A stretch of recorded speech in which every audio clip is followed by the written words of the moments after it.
नमस्कार, मैं छत्तीसगढ़ अखबार के न्यूज़ रूम से सुनील कुमार आज आपके बीच एक अंतर्राष्ट्रीय खबर को लेकर आया हूं।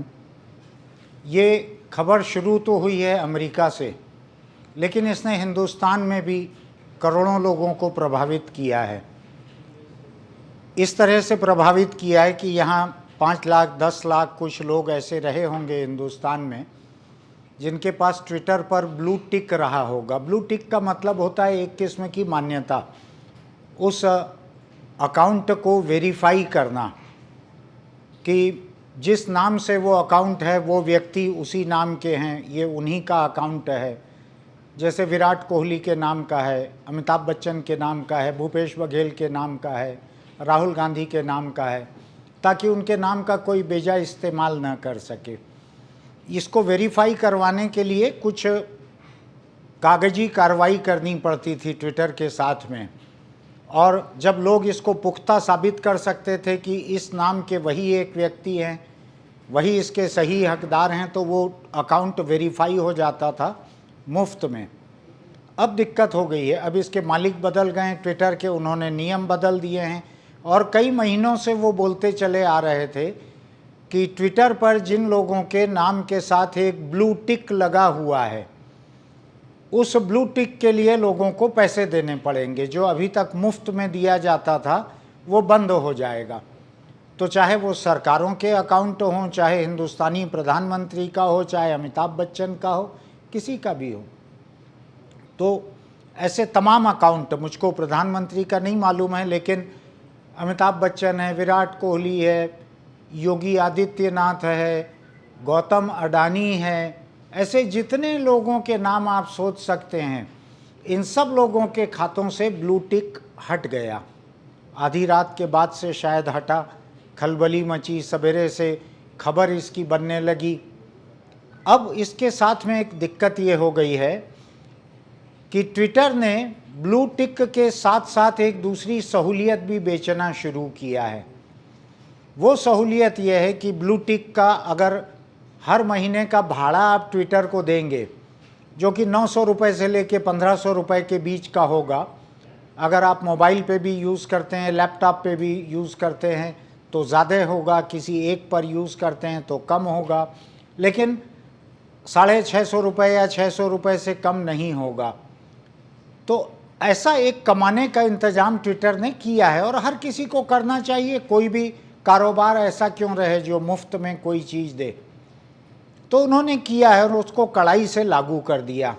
अब हालत ये हो गई है कि अमिताभ बच्चन, जो कि बहुत गिनती गिन कर ट्विटर पे अपने ट्वीट डालते थे, हर ट्वीट का नंबर रहता था उनका, वो इतना गंभीरता से लेते थे, आज उन्होंने लिखा है कि मैं तो पैसा देने के लिए भी तैयार हो गया, पैसा भी दे रहा हूँ, लेकिन ट्विटर ने मेरा ब्लू टिक छीन लिया है। मैं हाथ पैर जोड़ रहा हूँ, हाथ जोड़ चुका हूँ, अब क्या पैर भी पढ़ लूँ, ऐसा उन्होंने लिखा है अमिताभ बच्चन ने। हालत यह है कि ट्विटर को जो लोग पैसा देकर ब्लू टिक लेंगे, उनको कई दूसरे किस्म की सहूलियतें भी मिलेगी। उनको इश्तहार कम दिखेंगे, उनको लंबी ट्वीट लिखने की छूट रहेगी। जैसे मेरे अखबार के संपादकीय हैं तो शायद पूरा ही संपादकीय ट्वीट एक साथ हो सकेगा। उनको अपने किए हुए ट्वीट में एडिट करने की बटन भी मिल जाएगी, जो सुधार सकते हैं, बदल सकते हैं, ये छूट भी मिल जाएगी। उनके ट्वीट की रीच ज़्यादा लोगों तक हो जाएगी, यानी उनके किए हुए ट्वीट अधिक लोगों को दिखाएगा ट्विटर। ये सोशल मीडिया का ये पैटर्न है। जिस यूट्यूब पे हम इस वीडियो को पोस्ट करेंगे, वो यूट्यूब भी तय करता है कि कौन सा वीडियो कितने लोगों को दिखाया जाए। हालांकि वो इसके पैसे नहीं लेता है, बल्कि ज़्यादा लोग देखते हैं तो वो पैसे देता है, लेकिन कमाई के अलग अलग मॉडल हैं। अब सोशल मीडिया पे ट्विटर ने ये जो सिलसिला शुरू किया है पैसा कमाने का, इसके बारे में मैं थोड़ा सा ज़रूर कहना चाहता हूँ। एक दूसरा जो सोशल मीडिया बहुत खबरों में रहता है वो है फेसबुक। और पिछला राष्ट्रपति चुनाव जो हुआ अमेरिका में, उसमें फेसबुक पर यह तोहमत लगी कि उसने राष्ट्रपति चुनाव को प्रभावित करने के लिए कई तरह के काम किए। कुछ खास किस्म के पोस्ट जो हैं वो अधिक लोगों को दिखाए, कुछ किस्म के पोस्ट दबा दिए, कम लोगों को दिखाए, तो किसी को प्रभावित किया, ऐसी बात आई। इसको लेके अमेरिका की संसद की कमेटी जो है, जो हिंदुस्तान में जिसको जेपीसी भी कहते हैं, जो अडानी के मामले में जेपीसी बनाने की मांग हो रही है, इस किस्म की एक कमेटी अमेरिका में, अमेरिकी संसद की कमेटी सुनवाई कर रही है। फेसबुक के मालिक मार्क जुकरबर्ग को वहां जाकर सफाई देनी पड़ रही है कि उन्होंने क्या क्या गलत नहीं किया है। वो खैर वो एक जांच चल रही है, चलेगी। फेसबुक दुनिया के और कई देशों में भी ऐसे मुकदमे झेल रहा है। तो ये कारोबार है, कारोबारी लोग मुकदमे झेलते रहते हैं, सरकारें कार्रवाई करते रहती हैं। लेकिन सोशल मीडिया जो है लोगों के सोच को बदलने का काम भी करता है। इससे जनमत बदलता है, इससे चुनाव में लोगों को प्रभावित किया जा सकता है, किसी पार्टी या कैंडिडेट की जीत की संभावनाओं को बढ़ाया जा सकता है। हिंदुस्तान में भी ये बहुत बड़ा एक खतरा है। ये बहुत संगठित तरीके से चलने वाला कारोबार है। आपको याद होगा कि इजराइल की एक कंपनी का भांडाफोड़ अभी कुछ समय पहले हुआ, जिन्होंने ये दावा किया कि वो दुनिया के किसी भी देश में चुनाव को प्रभावित कर सकते हैं। उसने, जो मालिक था, उसका एक स्टिंग ऑपरेशन में लंदन के गार्डियन अखबार के रिपोर्टर के सामने उसने मंजूर किया। उसने दिखाया कि वो लोगों के ईमेल अकाउंट में घुस जाते हैं, उनके सोशल मीडिया अकाउंट हैक कर लेते हैं, वो सोशल मीडिया को इस तरह से मैनेज कर लेते हैं कि उनकी पसंद की पोस्ट ज़्यादा लोगों तक दिखे, और इस तरह से वो लोकतांत्रिक प्रक्रिया को प्रभावित करते हैं पूरी तरह से। अब हमको ये समझने की ज़रूरत है कि हिंदुस्तान जैसा देश, जहाँ पर आज ईवीएम, जो मशीन की बटन दबाकर वोट देने का है, उसके खिलाफ भी एक बड़ा तगड़ा जनमत खड़ा हो रहा है कि इसमें ईवीएम से चुनाव में धांधली का खतरा है। तो जैसा बांग्लादेश अभी करने जा रहा है कि पुराने वाले कागज़ के मतपत्र, वोट बैलेट पेपर लेके उस पर ठप्पा लगाया जाए, ऐसा हिंदुस्तान में करने की मांग हो रही है।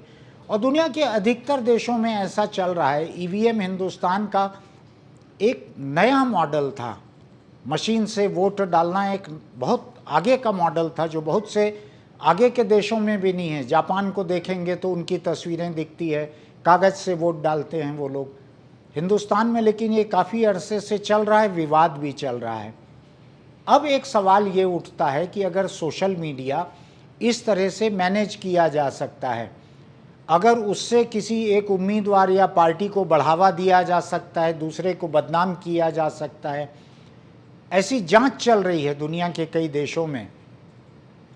तो ऐसी हालत में हिंदुस्तान जैसा लोकतंत्र, जहां पर ये आरोप बहुत लग रहे हैं कि एक ट्रोल आर्मी है, सोशल मीडिया पर काम करने के लिए किसी पार्टी ने किसी नेता के पक्ष में माहौल बनाने के लिए लाखों लोगों को झोंक के रखा है, और वो लोग बात की बात में एक ही किस्म की ट्वीट जो है वो पूरे ट्विटर पे फैला देते हैं उसको। लाखों, दसियों लाख ट्वीट एक किस्म की होने लगती हैं। एक ट्रेंड उससे दिखने लगता है कि किसी एक नेता के पक्ष में ऐसा हो रहा है। अब अगर मान लीजिए ये अकाउंट में ब्लू टिक जो वेरिफिकेशन है, इसको ऐसे खरीदा जा सकता है, तो इसको अधिक संख्या में खरीदने की ताकत तो किसी संपन्न पार्टी में ही होगी। वो अपने लाखों लोगों के लिए, दसियों लाख लोगों के लिए अगर ब्लू टिक खरीद लेते हैं तो वो अधिक लंबी पोस्ट लिख सकेंगे, उनकी पोस्ट अधिक लोगों तक जा सकेगी। तो ये एक नया खतरा लोकतंत्र के लिए आ रहा है, जिस सोशल मीडिया को हम अभी तक लोकतंत्र का एक औजार लिखते आए थे। मैं लिखते आया था कि ये मुफ्त में मिला हुआ एक औजार है, इस औजार का इस्तेमाल करना चाहिए, हम भी करते हैं। अब ऐसा लग रहा है कि ये औजार भाड़े पे दिए जाने वाला हथियार बन रहा है। जो लोग इसको पैसा दे सकेंगे उनको ये अधिक लंबा लिखने की छूट देगा, उनकी बात को अधिक लोगों तक पहुंचाएगा। और ये गोपनीय बात नहीं कह रहा हूं मैं, ये आप ट्विटर पे अगर जाके देखें कि ये ब्लू टिक कैसे खरीदना है, उससे क्या क्या फ़ायदे होंगे, तो तो ये तमाम चीज़ें वो गिना रहे हैं, किसी साजिश के तहत छुपा के भी नहीं कर रहे हैं।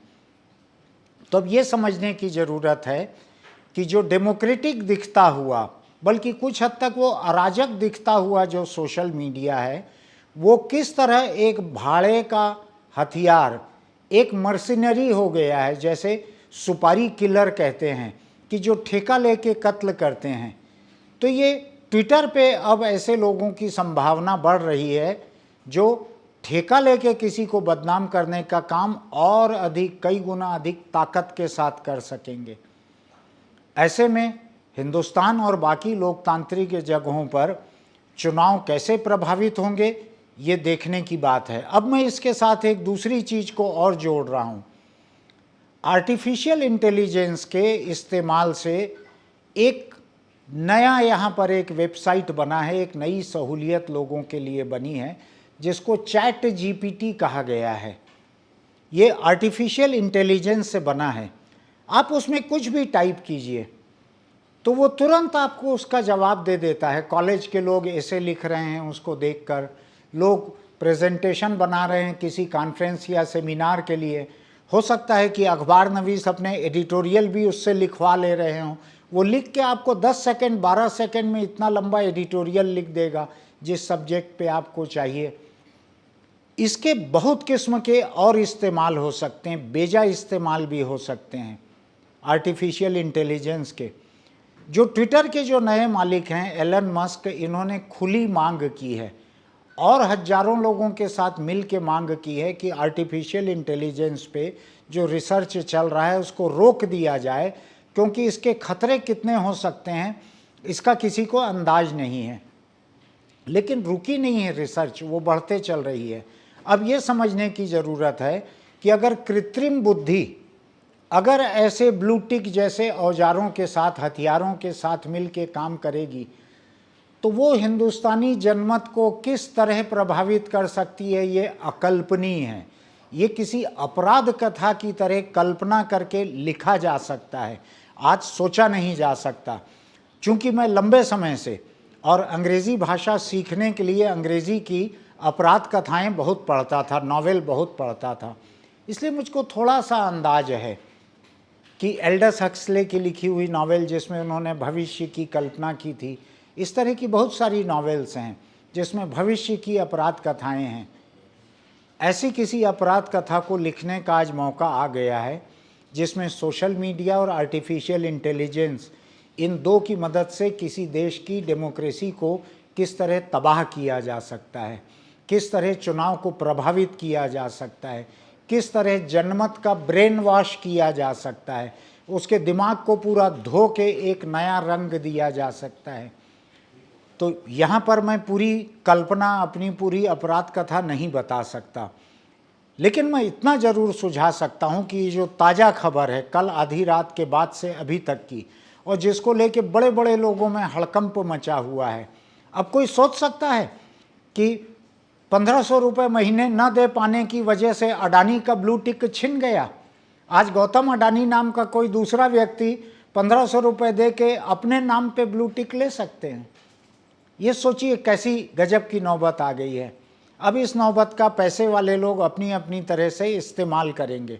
हमको और आपको यही सोचना है कि हमारा लोकतंत्र, हमारी सोच, हमारा लोकतांत्रिक फैसला, हमारी नीतियाँ, हमारे सिद्धांत, इनको टेक्नोलॉजी का ये सैलाब और कारोबार और टेक्नोलॉजी का मिला हुआ सैलाब किस तरह, किस हद तक प्रभावित करने जा रहा है, इसमें सोचिएगा ज़रूर। इसमें सोचने का बहुत है।